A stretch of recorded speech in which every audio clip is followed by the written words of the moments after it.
permitir, tá?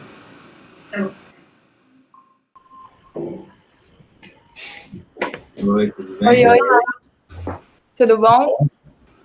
Prazer. A princípio, quando a gente começou a pesquisar um pouco, né, sobre os arquitetos que a gente gostaria de entrevistar, a gente teve bastante interesse na sua arquitetura, principalmente pela sua trajetória, né, no cinema, e a gente gostaria de entender um pouco também das suas referências, saber um pouco mais sobre alguns projetos específicos, como que é o seu processo de construção, e principalmente o funcionamento do seu escritório, que foi uma das coisas que mais chamou a nossa atenção quando a gente começou a pesquisar sobre a sua carreira, porque o seu escritório é um escritório muito grande, né?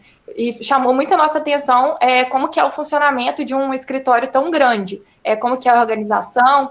Então, para começar a entrevista em si, a gente gostaria de saber um pouco mais sobre como que é o caminho do projeto desde o momento que ele chega no seu escritório. Eu gostaria que você explicasse um pouco sobre esse processo. Ok. A gente, quer dizer, o jeito de a gente trabalhar foi mudando bastante durante os anos. E, vamos dizer, aprendendo a trabalhar.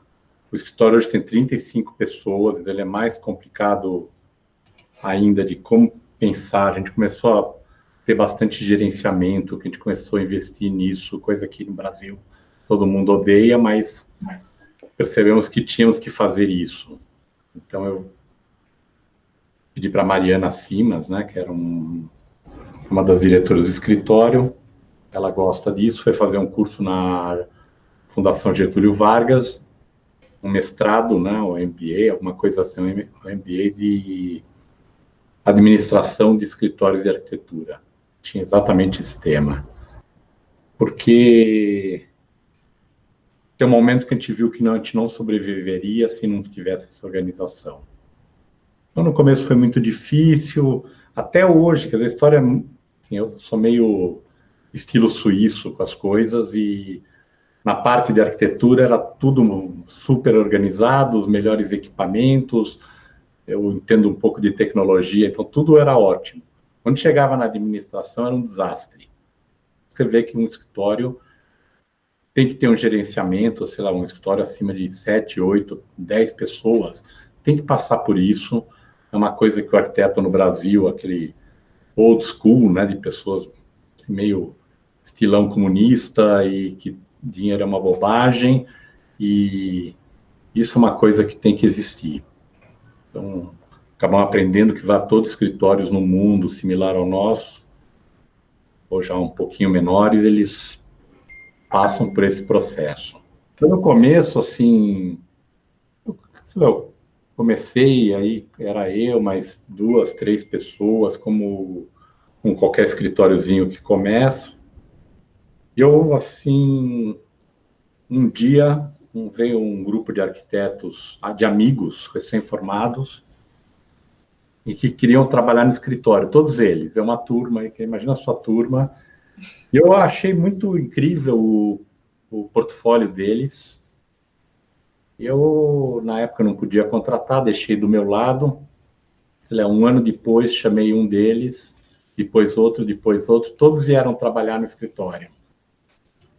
Eles traziam muita bagagem intelectual, sabe? Tinha uma história muito aquela coisa que eu já vinha de uma época que era projetista com desenhista, uma hierarquia grande no trabalho.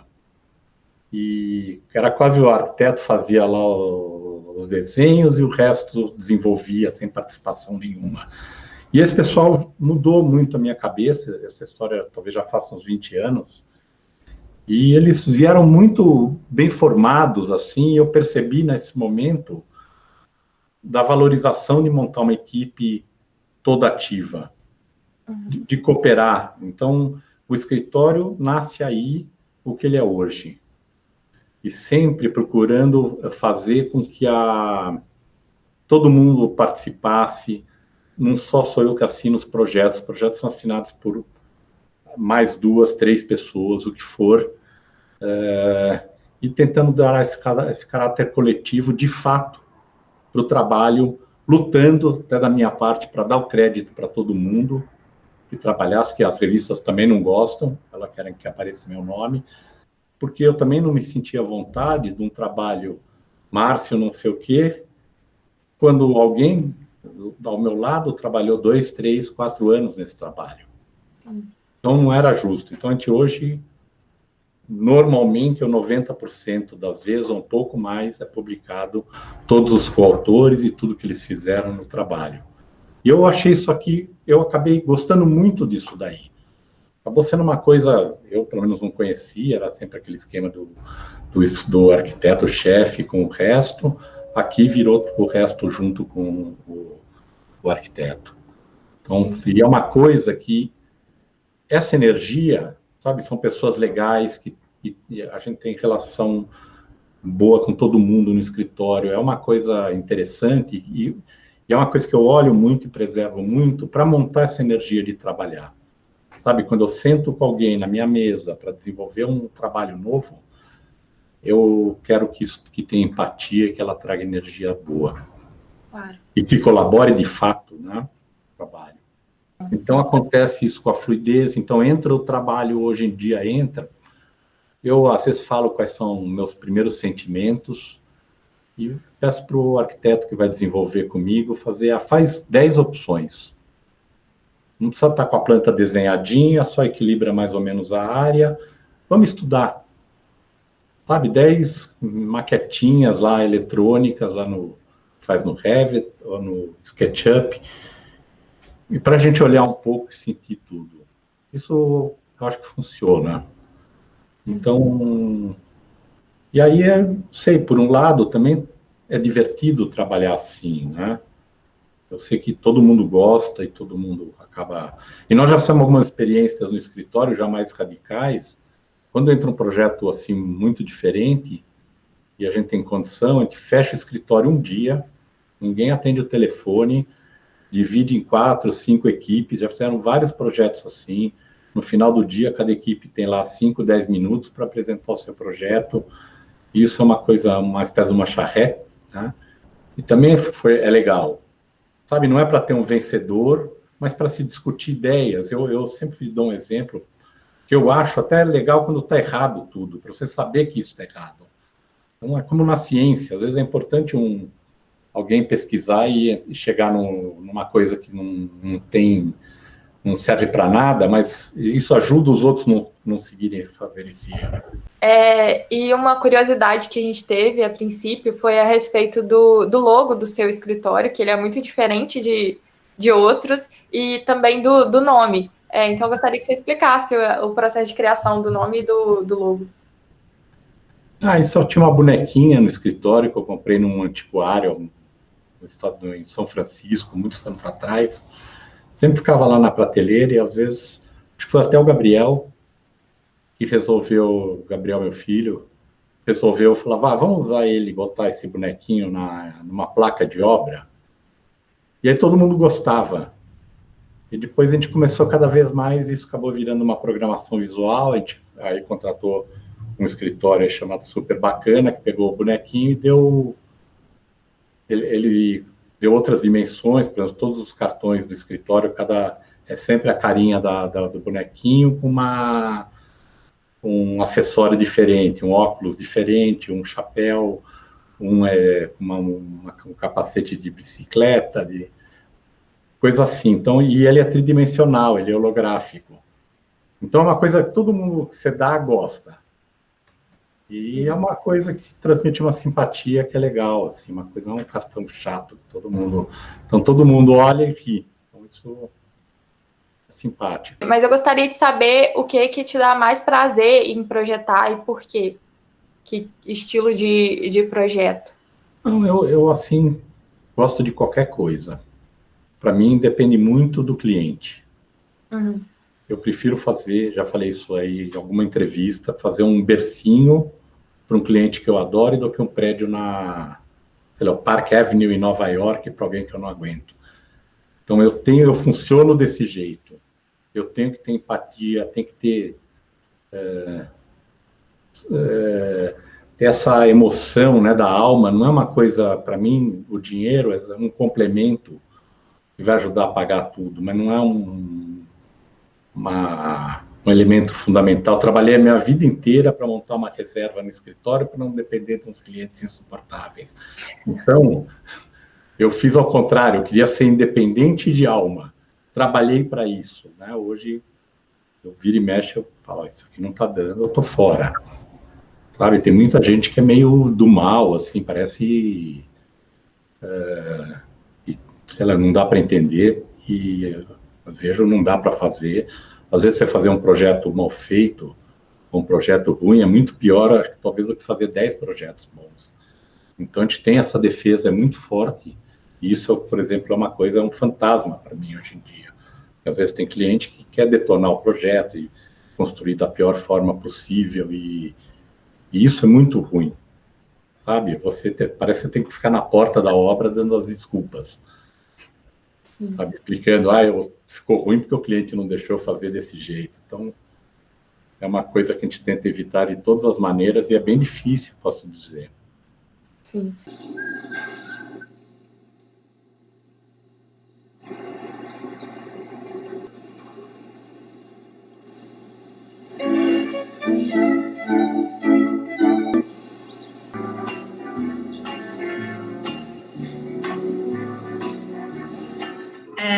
Aí agora a gente vai passar um pouco mais para... Porque a gente também deu uma estudada, né? Viu que você gosta muito do cinema. E aí a gente decidiu fazer uma relação com o filme Parasita. A gente viu que a casa que é gravada lá, ela tem muita semelhança com a arquitetura que o seu escritório faz, né? Então ele tem bastante iluminação, ele tem essa visão panorâmica, tem essa questão também da horizontalidade. E aí essa casa, ela é engraçada porque ela contrasta com a casa da família mais pobre. E aí surgiu a pergunta sobre como que você acha que o cinema ele contribui para a reprodução de determinados estilos arquitetônicos. Acho que já desde o primeiro ano da faculdade comecei a fazer cinema. Fiz vários filmes com o Isai. Eu também não sabia se eu ia ser diretor de cinema ou ia ser arquiteto. Eu tinha essa dúvida na vida, essa crise. E fui fazendo paralelo as duas coisas, estudei cinema também junto com arquitetura, e nós acabamos tendo um sucesso muito grande com os curtas, e quando a gente foi fazer um longa, em 1987, eu acho que foi um desastre total. Como qualidade de filme, sabe, a gente não tinha experiência de fazer um longa, a gente tinha feito várias curtas e a gente nunca passou por essa experiência.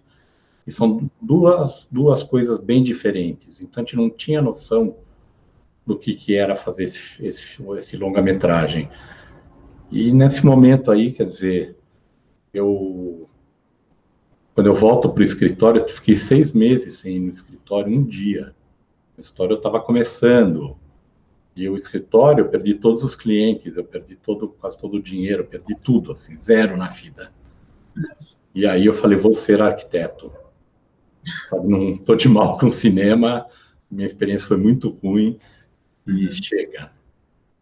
E aí, como tudo na vida, quer dizer, apesar de ter sido um desastre, me traz coisas muito boas. Eu acho que ele me influencia diretamente no jeito de ver a arquitetura, no sentido de proporção.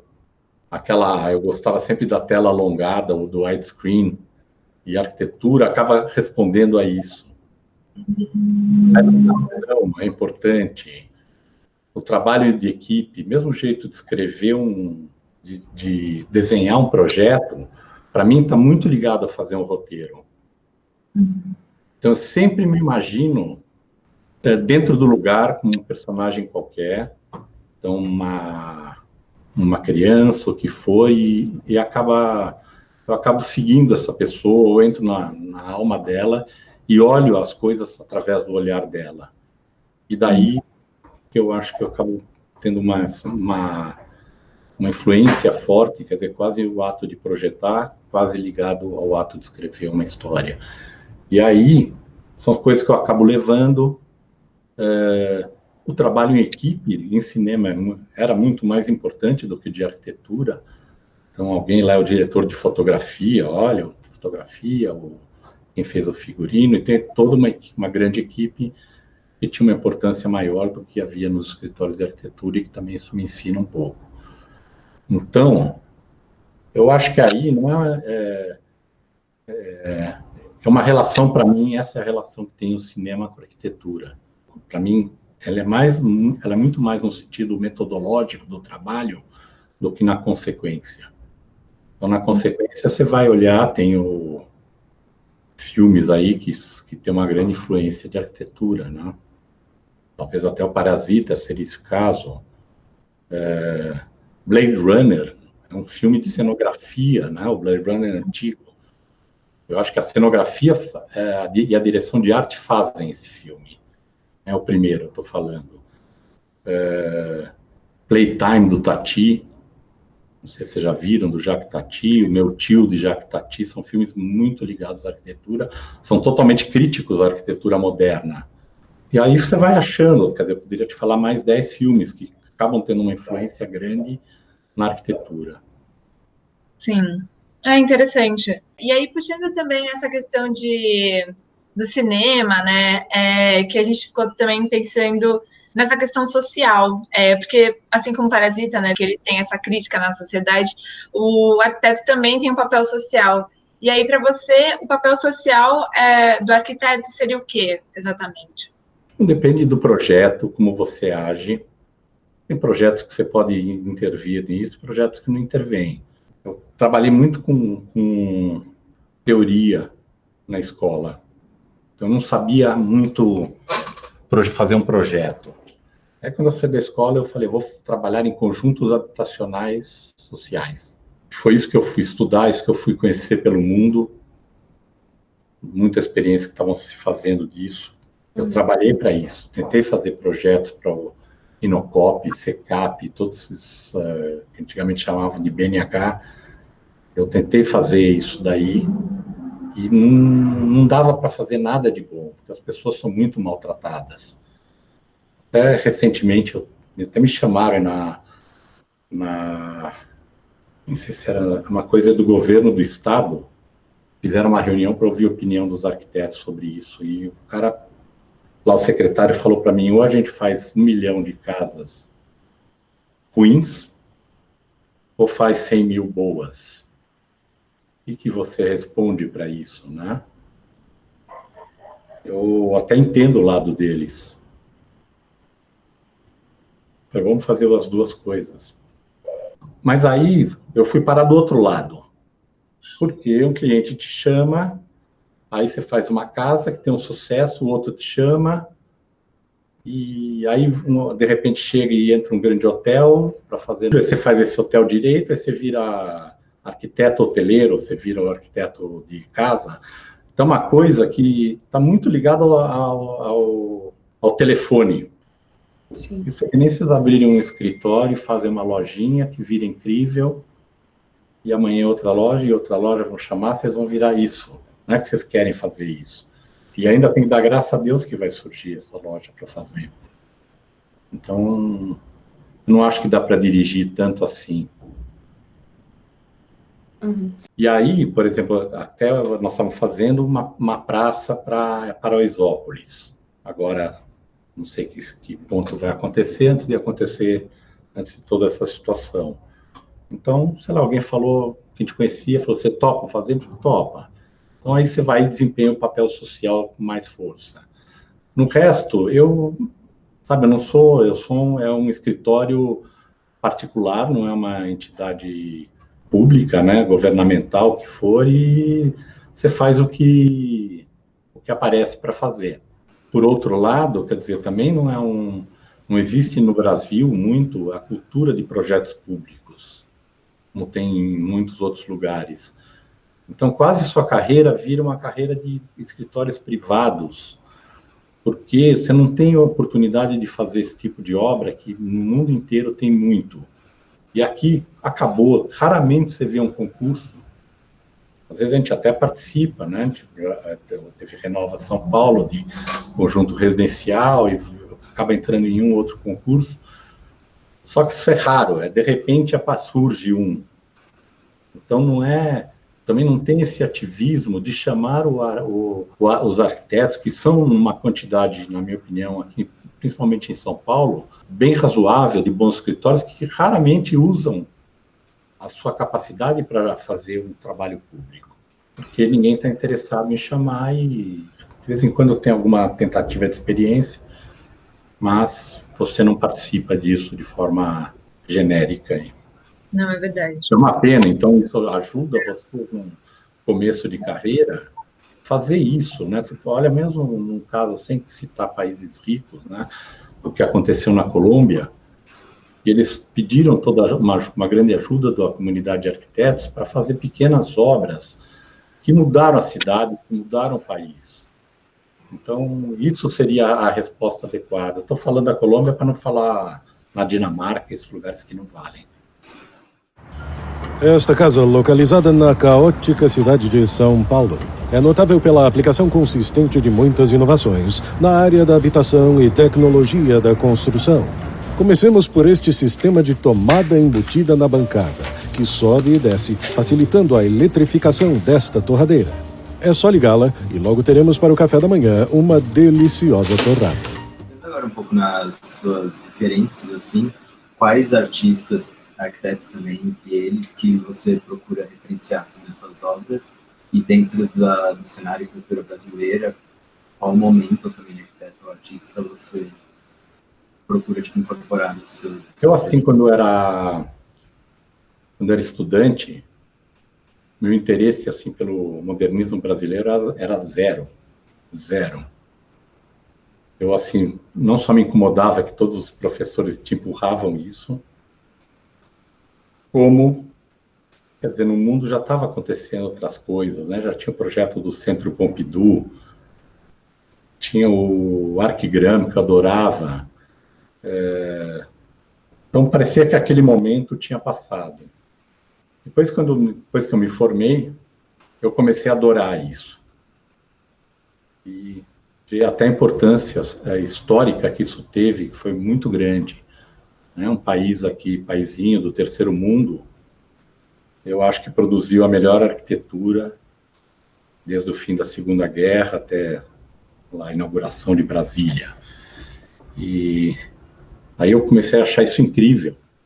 E não era a Niemeyer só, o Lúcio Costa, né? Era um grupo grande de arquitetos, e que foi, de fato, um movimento por vir de várias pessoas, quer dizer, não era muito só na Europa, que tinha Le Corbusier e mais um ou outro, era uma coisa que pegou na alma do Brasil. Aquele Brasil do fim dos anos 40 aos anos 50. E aí eu comecei a adorar isso. Eu acho que sou influenciado por isso também. E também, além da arquitetura e do cinema, assim, nos curtas que o seu escritório produz, das residências que vocês fazem, vocês usam bastante a música também. Quando vocês querem colocar a textura do estúdio fotográfico, a PCC, ou o movimento da liberatura, vocês usam instrumentos de percussão.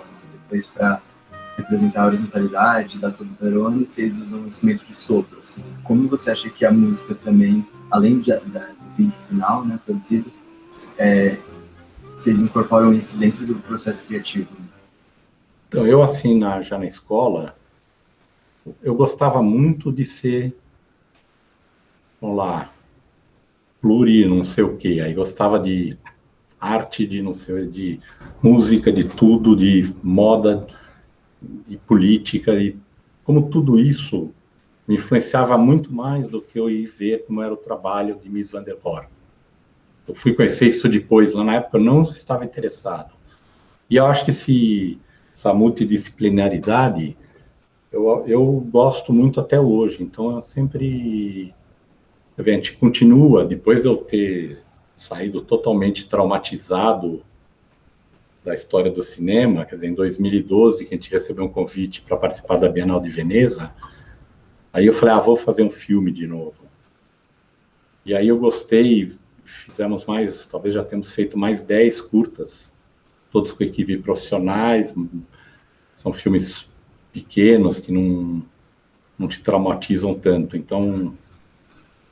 Agora, durante a minha quarentena aqui, já fiz 2.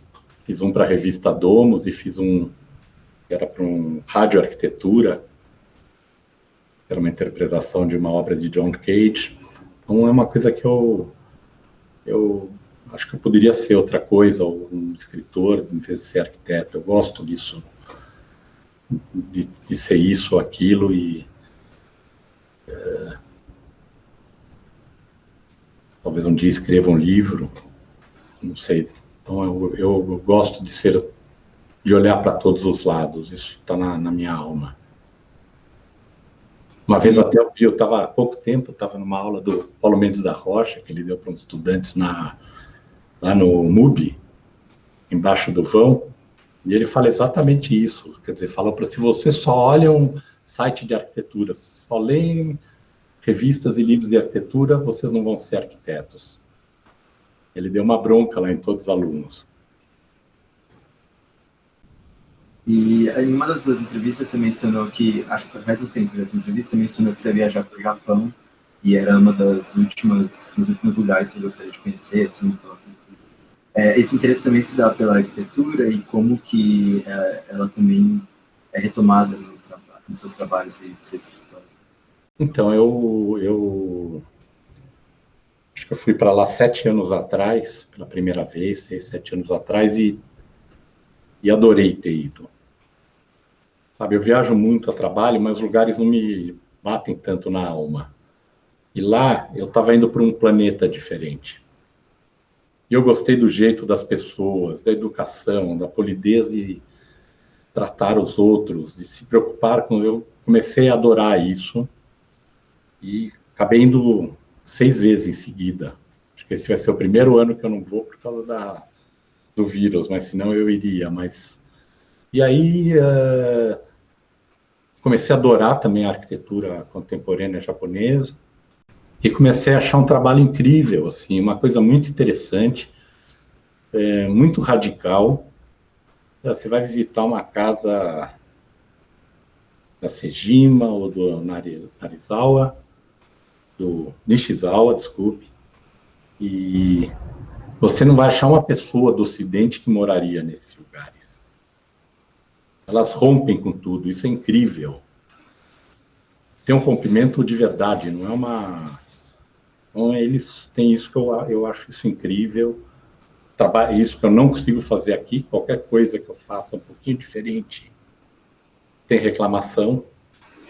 Então, o mercado, vamos lá, da Europa, do Brasil, dos Estados Unidos é muito conservador, perto disso que eu acabei vendo no Japão. Nossa, eu concordo muito, eu conheço um pouco do trabalho da Sejima e realmente é uma arquitetura que choca, é bem interessante. Mas a gente vai passar agora um pouco mais para falar sobre seus trabalhos especificamente, e a gente percebeu, analisando, por exemplo, a Casa B+B, a Casa da Bahia, a Casa Punta, ela tem os Kobugós, os Muxerabis, e além disso você trabalha muito com horizontalidade. A gente queria saber se você considera isso a sua marca, ou se de fato foi uma coisa que você acabou ganhando por causa da demanda dos clientes. Não sei como que é essa relação com esse padrão que a gente conseguiu identificar nos seus trabalhos. É uma coisa que você vai fazendo com o tempo, você vai criando sua marca. Quando você começa, eu não sabia nada o que fazer. Então, isso não cai do céu. Então, obviamente, é um monte de influências. E que, se você olhar a Casa da Bahia, é uma casa baiana, ela é colonial. Então, quer dizer, você vai aprendendo a usar também com esses elementos do lugar, dentro da sua arquitetura, que vai se montando, e é um processo. Então, é uma coisa, talvez você até goste disso da arquitetura, você demora 20, 30 anos para saber fazer isso. E de saber fazer uma planta bem desenhada e aprender a detalhar, coisa que eu gosto bastante. Então, é um processo longo, porque você faz uma vez e não ficou bom, você fala, na próxima eu vou arrumar isso, na outra para ver, e assim vai ficando a vida inteira, você tem que arrumar tudo. É uma coisa que vai acontecendo aos poucos, muito aos pouquinhos, e que vai... chegando à linguagem. Aí tem um momento que você também quer mudar, né? Chega de fazer isso, vou fazer outra coisa. Tem fases, se você olhar, sei lá, cada 4, 5 anos mudou a arquitetura do escritório. Talvez os fundamentos sejam os mesmos, mas você começa a explorar, quer dizer, agora está num momento que a gente tem explorado muito estrutura de madeira, então isso vai influenciando o que vai aparecer daqui 2, 3 anos. Então a gente tenta mudar o tempo todo para não ficar fazendo a mesma coisa, obviamente. Os clientes querem sempre o projeto antigo, então é uma luta quando você vem com uma coisa nova. Não, eu esperava uma casa igual àquela. Então você vai introduzindo isso, que também não é fácil, e uma dinâmica que vai acontecendo no escritório que também não quer se acomodar em hipótese alguma. Sim. Engraçado que isso, a minha próxima pergunta foi alterada agora com o que você falou, porque ia ser como que é a sua relação quando você escolhe, por exemplo, uma veneziana ou um cobogó, por que você decide escolher esses elementos na criação de um ambiente. Então, você acha que é sentindo mais o cliente que vem a escolha, ou realmente parte de você criar um ambiente que você sentiu que você começa assim, quer dizer, você tem uma noção de espaço, que para mim é totalmente intuitiva, as proporções saem da minha intuição. Eu gosto muito de mexer com a luz, isso já é uma coisa do cinema, então você usa um cobogó, um xarabi, o que for,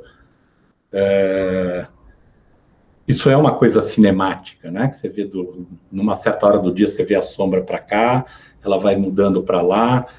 Então, todo esse conjunto de coisas, quer dizer, vão surgindo e fazem parte do nosso acervo de trabalho. É isso que a gente gosta de, sabe, se você olhar, 100% das obras nossas mexem com a luz. Sim. De uma forma ou de outra, sabe? É uma coisa que sempre está presente. Sim. E, quer dizer, aí as proporções são uma coisa que eu acho que tem também, é uma coisa que o escritório foi aprendendo a trabalhar. Acho difícil, você também aprende a fazer isso, mesmo que seja mais alongado, o que for. Então, eu sou bastante intuitivo, eu não sou uma pessoa muito teórica. Então, eu vou fazendo e vou mexendo. Um processo de simplificação do trabalho é muito grande, né? Se for olhar, cada vez mais os trabalhos têm menos linhas, são mais concisos. Isso é uma coisa que, às vezes, os primeiros desenhos, vamos lá, que tenha 1000 linhas, o projeto final vai ter 70. Então, a gente vai tendo esse trabalho. E eu acho que isso é um pouco que acaba saindo da arquitetura, que ela tem uma coisa de volumes claros, que sempre são volumes puros, sem serem nunca segmentados, isso com uma estrutura sofisticada sempre, uma coisa também que com o tempo a gente começou, teve uns 10, 12 anos atrás, eu mandei todo mundo do escritório, inclusive eu, fazer curso de estrutura. Então, quer dizer, hoje quando sai um projeto do escritório, a estrutura está pensada. Sabe? A gente não vai assinar, obviamente, mas ela tem uma razão, um pensamento estrutural. Coisa que a gente não fazia isso no começo, a gente desenhava qualquer coisa, o calculista que se vire. Estava certo, mas agora a gente aprendeu a pensar um projeto junto com a estrutura. Uhum. Principalmente agora, com muita estrutura de madeira, elas têm uma força muito grande no projeto final.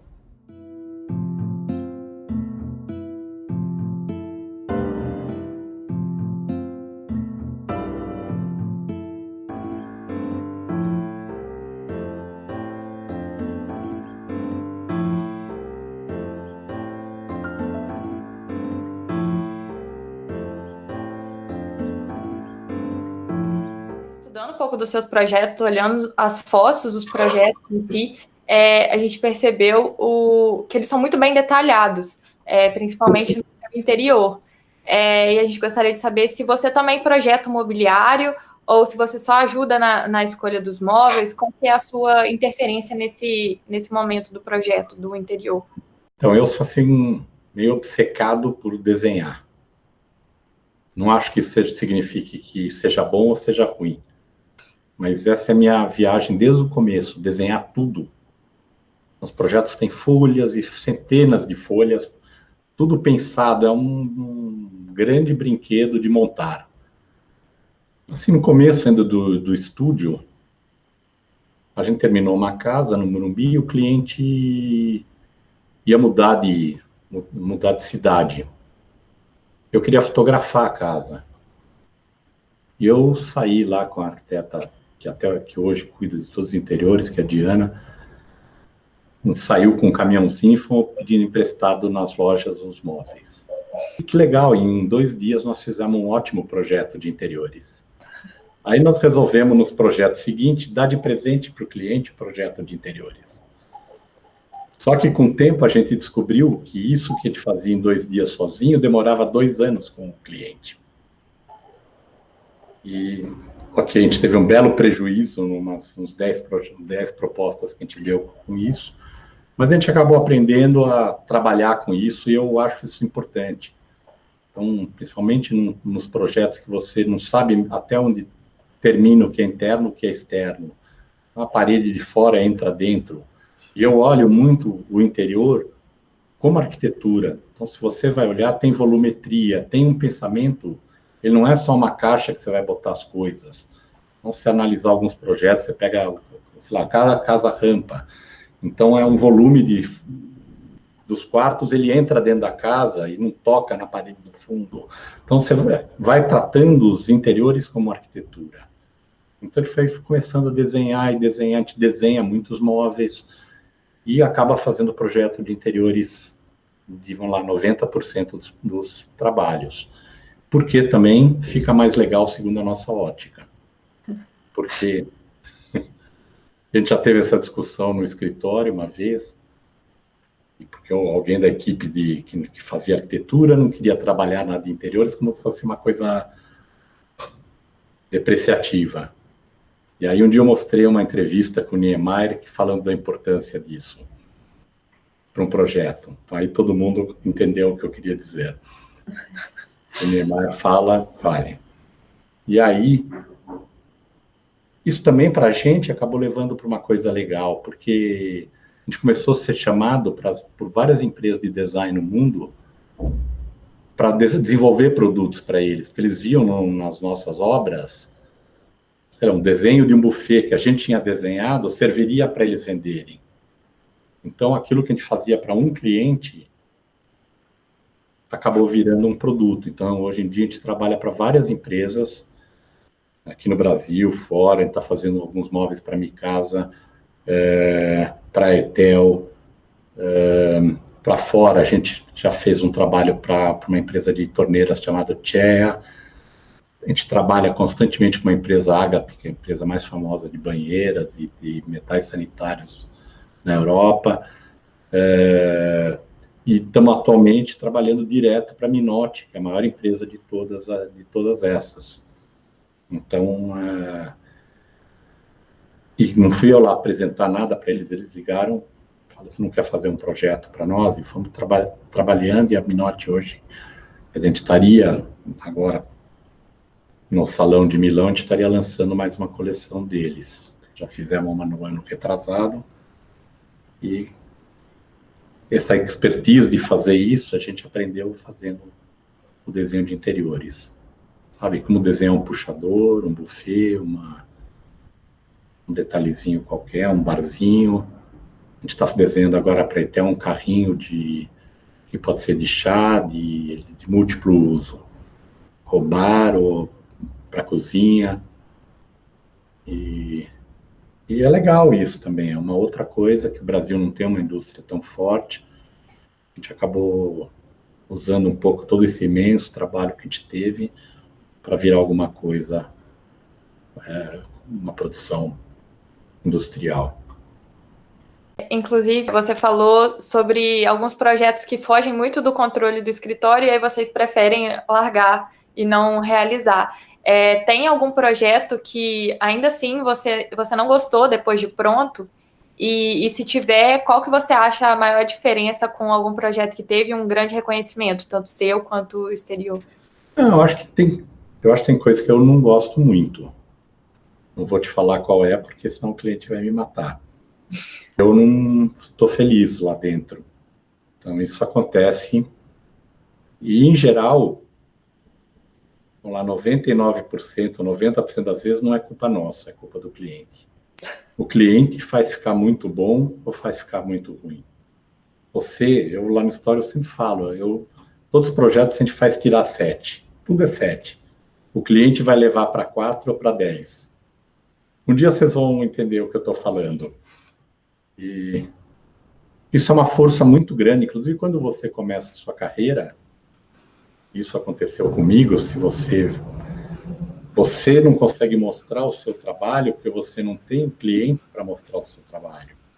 Mesmo trabalhando num escritório ou tendo o seu escritório solo, você tem que ter um bom cliente, e isso me aconteceu na vida, sei lá, até uns 10 anos de formado, ou um pouco mais, que eu já acho que eu podia fazer muito mais do que eu estava fazendo, mas eu não tinha cliente para fazer isso.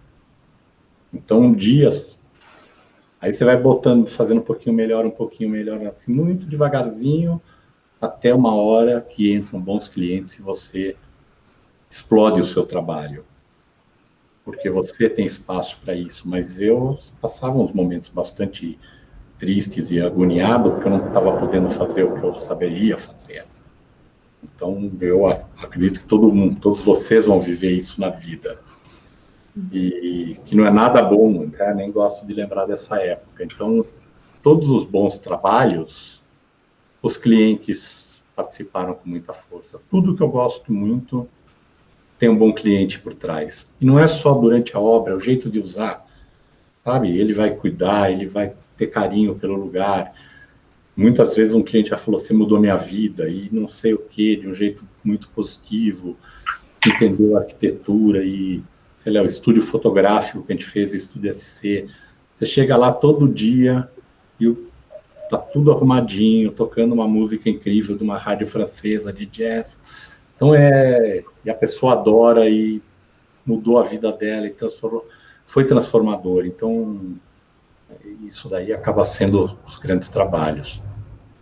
E retomando algumas coisas que você já falou ao longo da entrevista, em questão dos materiais, por exemplo, a gente reparou muito o uso da madeira, do concreto, das pedras nos seus projetos em si, como uma das principais composições dos projetos. Essa escolha desses materiais ocorre de forma intuitiva? Qual que é o motivo principal?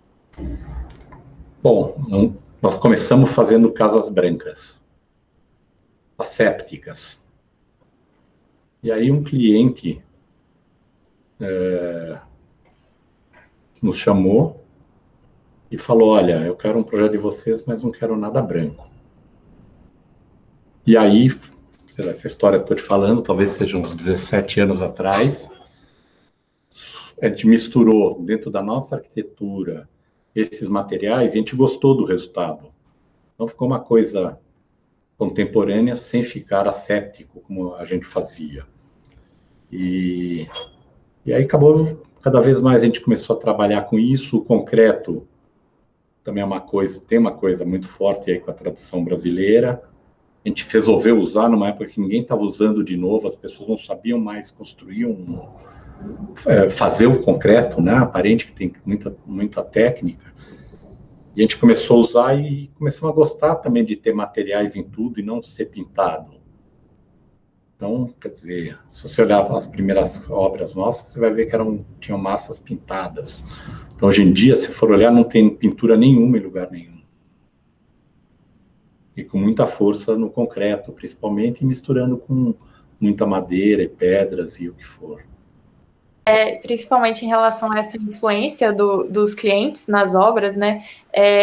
A gente viu que você produz alguns curtas sobre algumas casas específicas. A gente assistiu a da Casa Toblerone, que mostra a perspectiva por um gato, né?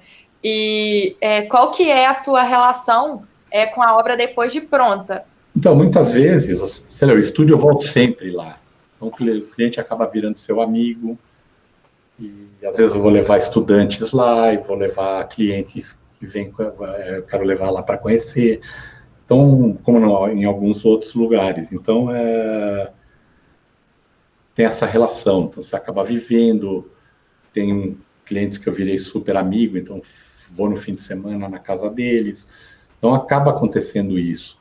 E aí, até ontem eu contei até essa história Nós fizemos um condomínio em Madrid chamado Somos Águas, que são 21 casas juntas desde 70 metros quadrados até 200.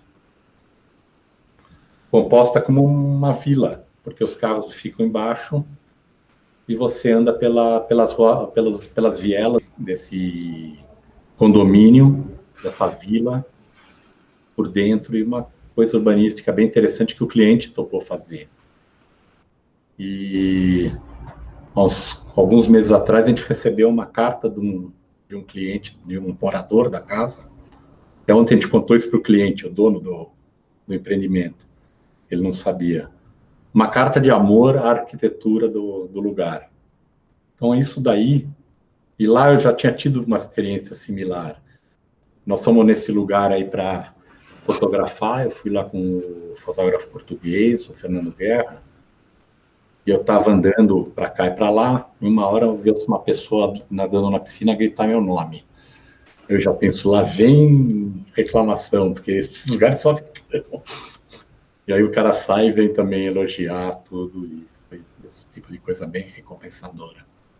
Então é isso que você entregou para alguém o prazer de viver, né? Legal. Pensando também no processo de construção, né? A gente estava comentando sobre isso e a gente pensou na Lina Bobardi, que ela usava também um canteiro, além de um espaço de visita da obra, também um lugar de projetar, assim. E qual que é a relação de vocês, escritório, com o canteiro? Assim? Vocês usam mais para visitas durante a obra e, sei lá, uma discussão preliminar, e vai aperfeiçoando durante a obra, e desenho no escritório, vocês também fazem bastante croquis lá? Não, o escritório vai muito em obra, a gente gosta de obra. Então, muita coisa se resolve, às vezes, na obra, mas não é para resolver lá. Então, por uma questão de custo, às vezes, quando eu tenho que mexer uma coisa, eu tenho que pedir, por favor, para o engenheiro, para o cliente, para deixar mudar. Algo que eu acho que não está bom. Então, mas isso acontece muito pouco, porque senão... Mas toda obra acontece também. Mas você pega o caso da Micasa, volume B, a gente resolveu ter uma experiência ali e o projeto quase não tinha desenho, fomos fazendo tudo no local e foi legal. E uma obra perto do escritório, que dava para ir o tempo todo lá. E também, retomando um pouco o que você falou do modernismo, dentro do modernismo, até da disciplina que a gente está fazendo, são arquitetos paulistas, né, que a gente estuda mais.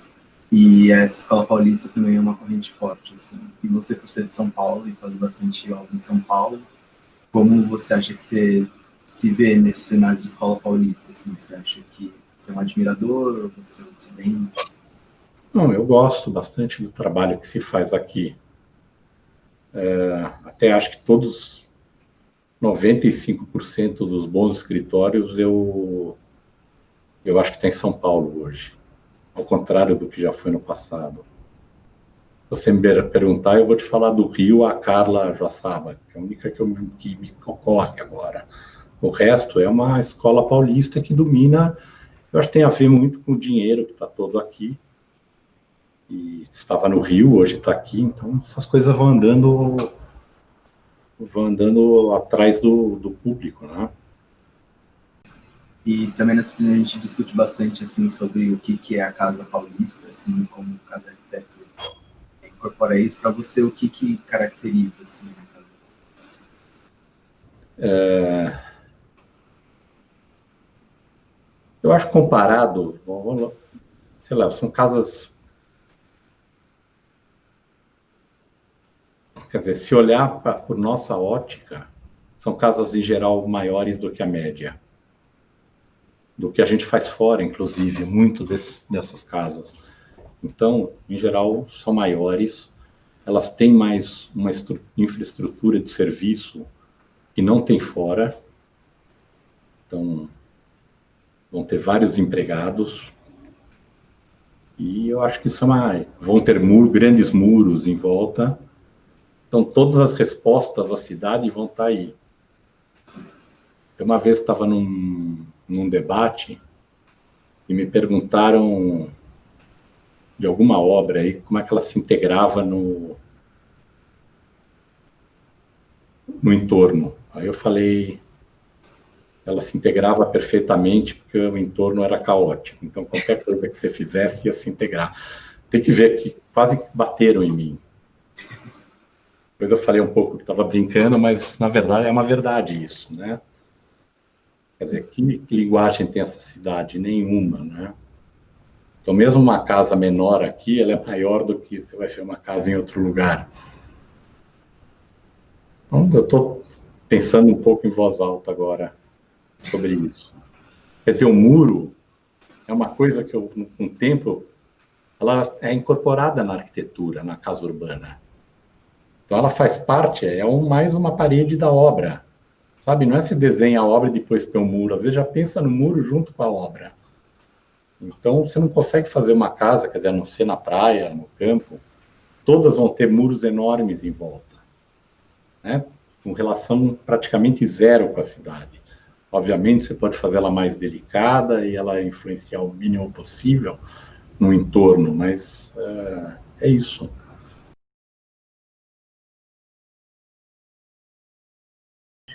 Por fim, a gente decidiu também tocar um pouco da questão da pandemia, né? Como não falar da pandemia. Como que você acha que... Porque as pessoas agora estão descobrindo que dá para fazer muita coisa em casa, né? Como você acha que esse ideal de cidade, ele está sendo afetado pela pandemia? Como ele vai ser afetado? Não, quer dizer, eu estou trabalhando de casa, a gente faz reuniões aí, como está fazendo agora, às vezes até desenhamos em conjunto, a gente compartilha a tela e vai desenhando. É meio chato essa falta de... Mas o escritório funciona lá quase normalmente. Eu sou meio da opinião de um escritor francês, que é Michel Houellebecq, que um dia escreveu uma carta para os jornais falando, um cara que eu gosto muito. Ele fala que quando o mundo acordar da pandemia, vai descobrir que ele é exatamente igual, talvez um pouquinho pior. E eu acho exatamente isso. Sabe, todo mundo fala, vamos e não sei o quê. Eu acho que no dia seguinte que você tomar uma vacina, e isso eu acho que vai acontecer, tudo vai ser igual, e das coisas boas e ruins voltam a existir. Não acho que muda nada. Quer dizer, eu acho que, obviamente, se não houver uma vacina e de continuar desse jeito por 5 anos, vai ter um impacto, mas eu não acho que isso vai acontecer. As pessoas vão continuar sendo que são, com seus defeitos, e a cidade, sei lá, volta a ser o normal aos poucos e vai ser como antes.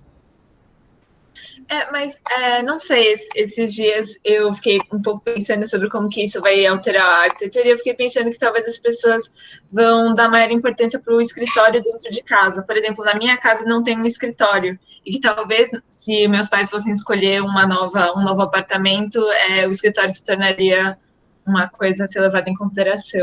Tá bom, esse tipo de coisa vai acontecer, com certeza, já está acontecendo nos projetos que a gente tem, mas isso é uma coisinha a mais, é que nem você pedir um bar na casa. Uhum.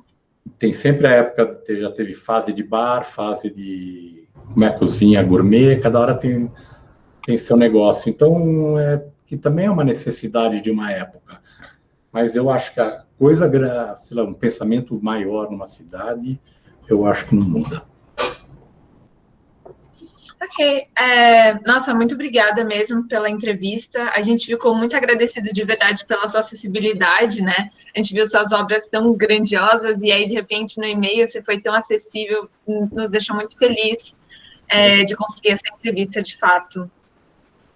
Bom, então é isso. Gostaria de agradecer. Tá bom, e o que vocês precisarem, podem me chamar.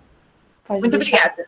Futuramente a gente pode te enviar o trabalho pronto. Eu gostaria de ver. Então, muito obrigado. Foi principalmente que ajudou bastante a gente na realização do trabalho em si. Bom, se vocês tiverem de dúvida, podem me chamar. Tá bem. Tá Muito bom? obrigada. Legal. Tchau, tchau. Tchau.